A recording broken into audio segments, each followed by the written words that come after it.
Hello, this is Julie. Have you ever wondered how to make your very own stencil? Come join me and the creative design team and we'll show you how. For my stencil, I decided to create it in Design Space. Here, I'm showing you how to change the material to cut it perfectly. You need to go to your machine, turn the setting dial to Custom, and then select Stencil Film. And that's all it takes. The next thing, you hit Cut, and you've got perfectly cut stencils every time. This is the material that I use to create these beautiful stencils, and they cut perfectly. In the Design Space, you also get this beautiful envelope, and I've gone ahead here and I've pre-cut all of these pieces for a 7x5 card. Now, let's have some fun with those stencils. The first stencil here I will use for the front of the card. I'm going to apply the stencil using washi tape. I'm just going to tack it down on my all-purpose mat, and I'm going to start applying my texture paste. But first, I wanted to give it a little bit of color. I'll be using here the matte texture paste. So the idea behind here was to create a radiant color going from light to dark, or just colors that match, and it's a lot of fun. When you add the ink directly on your all-purpose mat, you can just go ahead and mix the texture paste right into it, and as you can see, the color is beautiful. Now, a little disclaimer here, I don't work this fast. I had to speed up the video just to keep you interested. So here we've got this beautiful lagoon color, and I'm applying it directly onto my cardstock through my stencil that I've just created. Now, there's a lot of ways of doing this, but as you can see, there was no rhyme or reason for how I was applying this texture paste. I just went to town and had a lot of fun.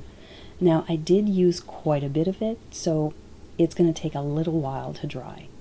So on the side here, I made myself a few little wipes. Those are just regular paper towels with warm water, and I'm just going to clean up my mess as I'm changing colors. So I'm going to proceed with the next color, and I think I'm going to use the peacock. So I want to make sure that my all-purpose mat is nice and dry, and I'm going to add the color directly onto the mat. Just push it right in, and then we're going to go ahead and use a little bit more of that texture paste. Now I have to admit here I was using a little bit too much. So you can be conservative with your texture paste, but if you're like me, you're going to be afraid to run out, and that's why I did mix a little bit too much. But it's nice and thick, and at the end, the result was really pretty, but it takes a little longer to dry, as I mentioned before. So here I'm picking up as much as I can and adding it to the card. I don't want to waste it. I wish I had another stencil right beside it, but you know, for the purpose of this video, we're going to proceed and clean up and use the last color. So the last color that I'm using for the front of the card is Mint, and this is a beautiful color. So again, I'm just pushing that directly into the all-purpose mat, and I'm going to add some texture paste. And here, third time's a charm, I'm not going to use as much. And you can see that it is mixing very nicely. I wanted a little bit more color on this one, so I kind of pushed it all to the one side and added a bit more color to the mat, and there you go. You can just keep on playing with it, and it was a lot of fun, very therapeutical to just mix that color into the texture paste. So I'm going to pick it all up now, and make sure you close that lid nice and tight, and I'm just going to add it to the top portion of my card. Now see here, I didn't use quite enough, but thankfully I had enough of that Pacifica color, and I was able to run it through the top of the card and complete the entire surface. So we're going to do a little bit of a cleanup here, because there's quite a bit of cleanup in between the colors, because I did choose to use 3 colors. And if you don't clean up right away, it's just a little bit harder on yourself. So let's pull this stencil off, and there you have it. Isn't that pretty? I really like how this turned out. So I want to use this stencil again. So I'm going to go up into the next room, and I'm going to clean up my stencil, and there you have it. It is all clean, and I just used warm water and cleaned it all off. So for this next piece here, Because I'm using a rounded circle, this heart, I didn't have a lot of place, I didn't have anywhere to put tape and to tack it down, so I'm just going to go ahead here and add a little bit of glue and water, and I'm just going to make the back side of my stencil tacky.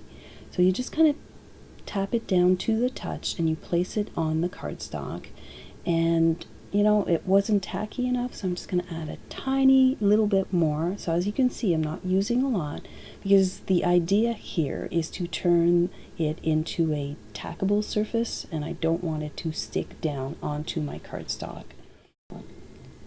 So here I'm going to use my shimmer brush and some glossy texture paste. I'm going to mix those two together. I'm using the smallest of my spatulas, and I'm adding the shimmer to the all-purpose mat again, and I'm just going to mix that up very quickly.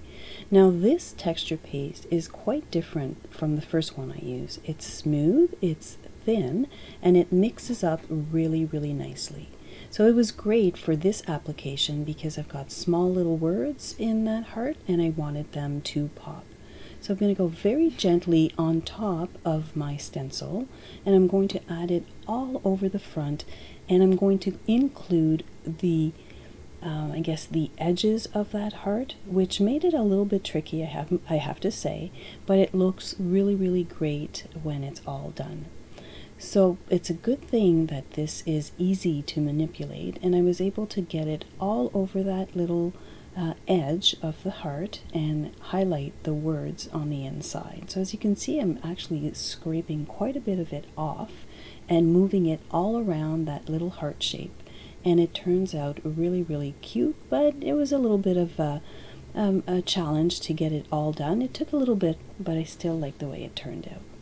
So I'm going to proceed with adding it all the way around, and then I'm going to remove that stencil piece from the cardstock. Now I don't have anything to hold on to, so I'm going to just pick it up in my hand, and hopefully I'm not going to make a mess here. I'm going to use my tweezers and just lift the stencil off the background, and there you have it. Isn't that cute?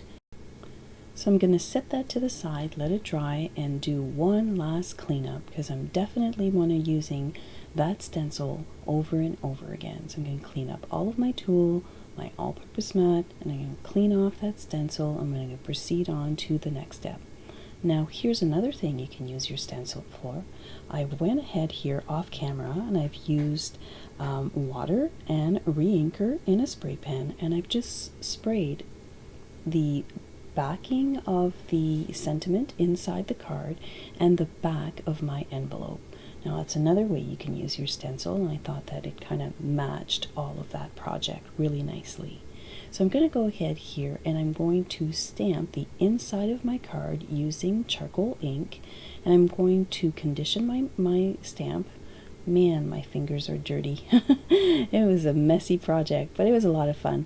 So I'm going to go ahead here and add my sentiment and my little twine. I really like that stamp, and I kind of stamped it just a tiny bit too low, but that's okay. There's so many images on that stamp set that I'm going to go ahead here and right at the top I'm going to add one more of those really nice little images, which is like a little stitched piece of twine, and it's just going to balance everything very, very nicely. I really like how that turned out. So sometimes our mistakes are happy little creations at the end.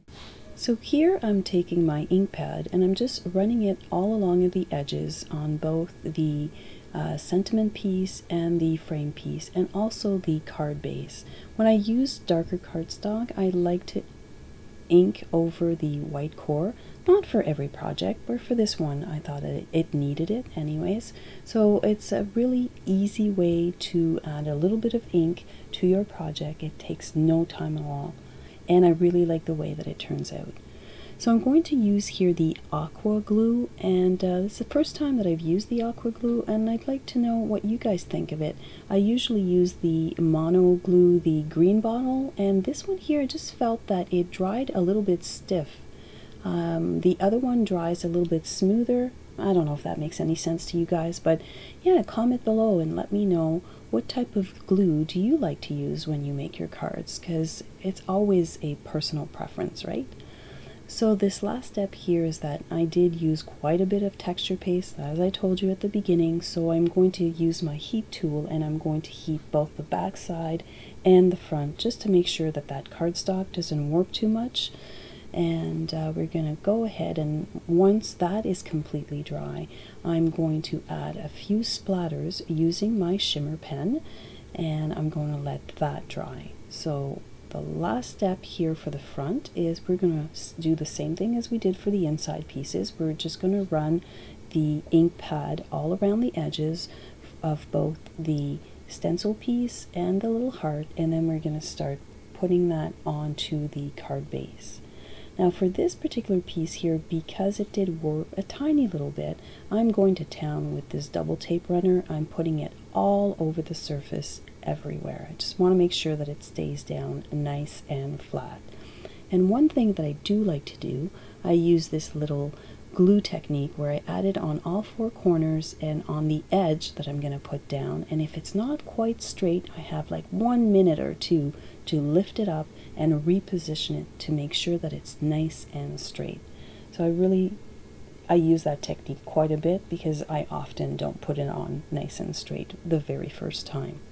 So this little heart here is going to go on with dimensional foam, and I'm going to use a little bit of twine, and I'm at the end of my spool here, and I have a lot of kinks in my little twine here, and I don't like it. So I just pull out my bone folder and I run it several times along the string so that I get rid of all of those little kinks, and it takes a few little passes, but it works really nicely. So I'm just going to run or roll a few of these around my fingers, and then I'm just going to position it right where I want it at the top, and I'm going to repeat that at the very bottom here as well. So I guess I'm going to have to order more of that silver twine.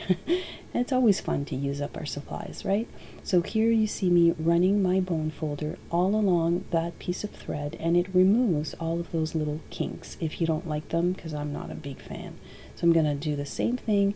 I'm going to fuss with my twine. I'm going to pull out that backing and add that to the front of my card. I know I tend to fuss with it, but don't we all? So the last thing I'm going to do here is clean up my surface, and I'm going to add a few of those black dots. I'm going to add a few at the top and a few at the bottom. In the design space file for this project, you also get an envelope, which is really nice. So I'm going to put this envelope together, and it matches my card perfectly. I did go ahead and I used my spray pen and a little bit of re-inker in black, and I kind of gave it that same pattern as the front of the card. I really like that this card is a top folding card, like it's a vertical card. It really looks different. So I'm using my bone folder to make sure everything is nice and crisp, and I'm just going to close that off with just double-sided tape. I didn't clean my surface all the way, so I'm going to add just a tiny bit more of that stencil at the bottom of my envelope here, and you can see that I'm using just like printer paper. I'm going to spray on the side, and see, you've got that splatter. I didn't want that splatter on my envelope, so always test it to the side before you commit. So I'm going to fold that up, and I'm going to close my envelope, and hopefully I didn't leave more messes at the front of the envelope. That's what happens when you don't clean your surface. But there's so many different elements to it that it's not going to show. So I'm going to add one more little spray at the top, and I'm going to call this project done. Next up is Tina Lovell. I'll link her video in the description box.